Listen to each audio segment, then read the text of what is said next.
Zagzebski briefly discusses a number of arguments for and against virtue epistemology. I want to highlight and spend some time talking about a few of them.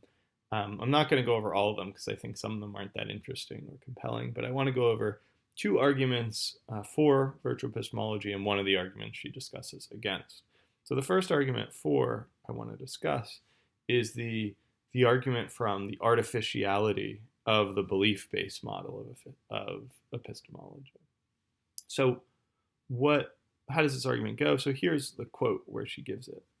Ordinary people will speak of what's right and wrong, but never of what is justified and unjustified. They direct their evaluations to persons themselves and call them narrow-minded, careless, intellectually cowardly or rash, prejudiced, rigid, obtuse. And so her idea is we don't ordinarily, only in the philosophy classroom do we talk about beliefs being justified and unjustified. Really, we talk about people themselves. We evaluate the people who are coming to think things, and we say, oh, they're narrow-minded, they're careless, they're intellectually cowardly or rash. These are the kind of things we actually, in the real world, not in the philosophy classroom, but in the real world, do to evaluate people and to make epistemological evaluations. And my question is just, is this true? I don't know. Maybe I'm too in the philosophy classroom, but I have a feeling that we do sometimes say that people's beliefs are justified or unjustified. Now, maybe we also call people prejudiced or also call people careless or narrow-minded. I don't think I've ever called anyone intellectually cowardly, but maybe some people do. So I'm not sure she's wrong I think she's right that we evaluate people based on the epistemological virtues and vices that they have. But it may be that we also evaluate beliefs as justified or unjustified. I'm not sure, and that's something I'd be interested in hearing your thoughts on. Here's the second argument she gives. And the idea is that epistemic evaluation, is not rule governed. So the belief model says that there's a set of rules that determine whether a belief is justified or not. For the internalist, it's something like you check whether the belief fits the evidence. For the reliabilist, you say, was the belief caused or the result of a reliable belief forming process? We've talked about these methods before. And what she suggests is that most sorts of epistemic evaluation don't follow this rule-governed process. There is no sort of way to fully, in a rule-governed way, evaluate people on the basis of their intellectual virtues. For instance, insight, she thinks, is not rule-governed. There's no sort of rule that says, here, if you do these things, you count as having insight, and if you don't, you don't. That's not the way insight works. And she thinks it's the same with other virtues. And so, for example, we can't say like what it is for a belief to be formed through insight in a rule-governed way. We can't tell what an insightful thought is in a rule-governed way.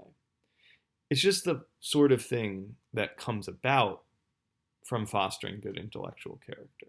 And I think this is somewhat of a challenging point to get through, but for those of you who have done, like, say, logic or geometry proofs, when I teach logic, it's very hard to tell students like how to have the insight, how to know what the next step is. You can't really give them a set of rules to tell them, here's what the next step in the geometry proof is or the logic proof. Instead, you have to foster this sort of good character so you can develop this insight. But it's not by following a certain set of rules or an algorithm. I think that's what she's getting at. And we can talk more in discussion about whether you think this is a good argument. Finally, I want to discuss one argument against virtue theory that she responds to. So the argument against sort of says something like this. It's this argument, well, we need some sort of notion of what's allowed and not allowed in forming beliefs. That's part of why we have a theory of justification. We want to know, what are we allowed to believe? What should we believe and what not? And this idea of hers of just being an intellectually virtuous person doesn't give us any guidance. If we say, well, should I believe that climate change is true or not? She says, no, individual beliefs are not the level at which you should be thinking about epistemology. Instead, be a virtuous person. Um, it's hard to know what the guidance is there. It's hard to know how that guides us in thinking, informing these important beliefs.